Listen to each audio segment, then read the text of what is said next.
Assalamualaikum warahmatullahi wabarakatuh. Alhamdulillah. Wassalatu wassalamu ala rasulillah wa ala alihi wa sahbihi wa mawalah. La hawla wa la quwata illa billah, amma ba'du. Saudara-saudaraku, sahabat-sahabatku, dimanapun Anda berada, semoga dalam keadaan sehat, panjang umur, dalam taat dan ibadah kepada Allah Subhanahu wa Ta'ala. Dimurahkan rezekinya yang halal, yang berkah, yang banyak. Dijadikan keluarganya yang sakinah, mawaddah, warahmah. Dimudahkan urusannya. Dijadikan anak-anaknya yang saleh dan salehah. Amin ya rabbal alamin. Saudara sekalian, dalam kesempatan yang baik ini, saya ingin membahas tentang masalah kenikmatan dunia yang hanya kenikmatan yang menipu, kenikmatan yang hanya sesaat atau kenikmatan yang sementara. Banyak orang yang akhirnya ketika ia miskin, ia dekat dengan Allah. Tatkala hartanya berlimpah, rumahnya mewah, istrinya cantik dan memikat, mobilnya mewah dan mengkilap, hartanya berlipat-lipat, itu semua akhirnya menjauhkan dirinya kepada Allah Subhanahu wa Ta'ala. Yang tadinya rajin sholat berjamaahnya, yang tadinya rajin puasa Senin Kemisnya di saat dia susah hidupnya, tapi setelah Allah berikan kenikmatan dunia, harta yang banyak, jabatan yang tinggi, ia justru jauh kepada Allah Subhanahu wa Ta'ala. Saudara sekalian, wa mal hayatud dunya illa mata'ul gurur. Bahwa kenikmatan dunia adalah kenikmatan yang menipu, kenikmatan yang sesaat. Dulu waktu kita belum punya anak, di saat kita menikah, kita berani berkorban, memberikan uang kita untuk infak, sedekah, hadiah kepada guru kita dan lain sebagainya. Tapi ketika kita sudah mempunyai anak, dan anak itu banyak, kita sudah berhitung ketika kita akan mengeluarkan untuk infak, sedekah, pembangunan masjid, musholah dan lain sebagainya. Ini namanya diperbudak oleh anak, diperbudak oleh istri, diperbudak oleh jabatan, kedudukan dan lain sebagainya. Sehingga akhirnya untuk mendapatkan kenikmatan yang semu, kenikmatan yang sesaat, kenikmatan dunia, kita berani korupsi ketika kita memegang jabatan. Ratusan miliar, bahkan ada orang yang korupsi sampai triliunan. Na'udzubillah summa na'udzubillah. Kalau seandainya sampai segitu banyaknya, itu sudah otomatis kenikmatan dunia itu udah begitu menggoda dalam kehidupannya, dalam dirinya. Bahkan orang-orang yang semacam itu takut kalau jatuh miskin. Takut dijauhkan dengan temannya, dengan keluarganya kalau dia miskin. Tapi dia tidak takut ketika ia jauh dari Allah Subhanahu wa Ta'ala. Dalam salah satu Quran, dalam salah satu ayat firman Allah Subhanahu wa Ta'ala dalam surah Al-Qasas ini dijelaskan bahwa dunia akhirat alus seimbang. Wabtaghi fima ataqallahu daral akhirah wala tansa nasibaka minad dunya. Allah berfirman, wabtaghi fima ataqad daral akhirah, wabtaghi fima ataqallahu daral akhirah. Bahwasanya kita ini harus benar-benar mencari bekal untuk kehidupan akhirat kita.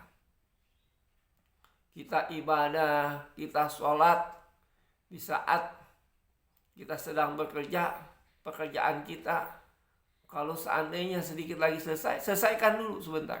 Tapi kalau masih lama, kita tinggalkan pekerjaan kita. Kita sholat menghadap Allah Subhanahu wa ta'ala. Di saat kita punya waktu yang luang, kita manfaatkan untuk hadir di majelis-majelis ilmu. Ketika kita memiliki harta yang berlimpah, kita keluarkan harta kita untuk kebaikan.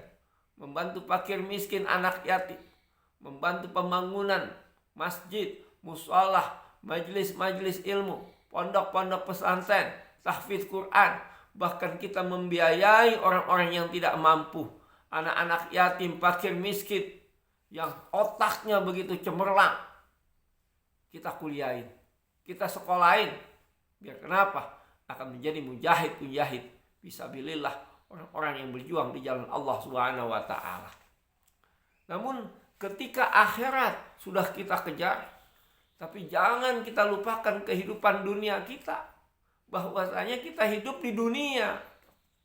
Bahwasanya pertama kita ketika kita berdoa, Rabbana atina fid dunya hasanah. Kita minta, ya Allah, berikanlah kami kebahagiaan dunia. Wa fil akhirati Rabbana atina fid dunya hasanah wa fil akhirati hasanah. Dan kebahagiaan akhirat. Wa qina adzabannar. Dan jauhkanlah kami dari azab api neraka. Harus seimbang antara dunia dengan akhirat. Bukannya orang Islam nggak boleh kaya. Bukannya orang Islam harus miskin. Salah. Orang Islam itu malah justru harus bisa memegang dunia. Yang nggak boleh diperbudak oleh dunia. Itu yang salah. Yang nggak boleh diperbudak. Kalau kita kaya, tapi kita dekat dengan Allah, kita kaya di saat kita masuk waktu sholat, kita sholat, punya harta kita keluarkan, itu bagus. Karena banyak juga orang yang miskin, jauh dengan Allah, nggak mau ke masjid, nggak mau ke mushola, orang sedang puasa dia nggak puasa, itu udah dunianya keblangsak, akhiratnya apalagi. Jadi saudara sekalian, dalam salah satu hadis Rasulullah SAW, beliau juga mengingatkan, i'mal li dunyaka ka'annaka ta'ithu abada, wa'mal li akhiratika ka'annaka tamutu ghada. I'mal li dunyaka ka'annaka ta'ithu abada. Kejarlah kehidupan duniamu seakan-akan kamu hidup selama-lamanya. Kita sedang bekerja, kita sedang berusaha, jangan berpikir bahwa besok kita akan mati. Kejar tuh dunia. Kenapa? Kalau kita berpikir kita besok akan mati, maka semangat kita untuk mencari uang, semangat kita di dunia itu akan terkikis karena pikiran kita bahwa besok kita akan mati. Sama ada orang tua petani yang menanam pohon yang lama berbuahnya, lama tumbuhnya, kayak semacam pohon rambutan, pohon manggis, pohon alpukat dan lain sebagainya. Ketika ditanya, Pak, kenapa Bapak tanam pohon ini? Padahal belum tentu ketika pohon itu berbuah, mendapatkan hasil yang banyak, Bapak akan menikmati hasilnya. Apa dia katakan? Seandainya saya tidak mendapatkan hasilnya, tapi ini dapat dinikmati oleh anak-anak saya, cucu-cucu saya, itu hebat. Jadi dia berpikir bahwa dunia itu akan lama. Dunia itu bukan untuk diperbudak, tapi dunia dia cari tempat untuk mendapatkan kebahagiaan yang hakiki, kebahagiaan yang abadi. Dia kumpulkan pahala-pahala di dunia. Wa'mal li akhiratika ka'annaka tamutu ghada. Dan ketika kita sedang ibadah, ketika kita sedang sholat kita itu seakan-akan sholat kita yang terakhir. Sehingga ketika kita sholat, kita penuh dengan kehusuan, tunduk dan patuh kepada Allah Subhanahu wa ta'ala. Jadi sama-sama seimbang antara dunianya dengan akhiratnya. Jangan dibalik, dunianya bagus, akhiratnya nggak bagus. Dunianya dia kaya, akhiratnya dia nggak ada bekal. Percuma harta banyak, anak banyak, tapi nggak bisa menolong dia di alam kuburnya.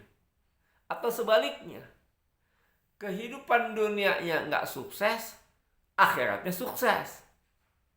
Bagus, tapi kurang bagus. Yang dipikirkan akhirat aja, dunianya enggak. Kalau seandainya dia susah, anaknya banyak, kemudian dia tidak bisa mendidik anaknya dengan baik. Karena mendidik itu memasukkan sekolah, kuliah, butuh biaya. Biaya pendidikan yang banyak, biaya hidupnya yang banyak. Nah, kurang diperhatikan. Yang diperhatikan hanya akhirat aja. Kagak bagus juga. Yang bagus, dunianya bagus, akhiratnya bagus. Jadi kekayaannya dia jadikan sebagai jembatan untuk menuju kebahagiaan yang hakiki, kebahagiaan yang abadi, yakni kebahagiaan akhirat. Jadi saudara-saudara sekalian, marilah kita rubah sikap perilaku kita bahwa dunia ini sebagai ladang, sebagai lahan untuk memupuk kenikmatan yang hakiki, kenikmatan yang abadi, yakni kenikmatan akhirat. Tapi kita juga tidak boleh melupakan kehidupan dunia ini, karena dunia adalah awal kita hidup. Jadi kita di dunia ini harus baik juga hubungan kita kepada Allah, hubungan kita kepada manusia. Carilah kehidupan dunia sebanyak-banyaknya sebagai bekal untuk kebahagiaan akhirat. Wabillahi taufiq wal hidayah. Wal afku minkum. Wassalamualaikum warahmatullahi wabarakatuh.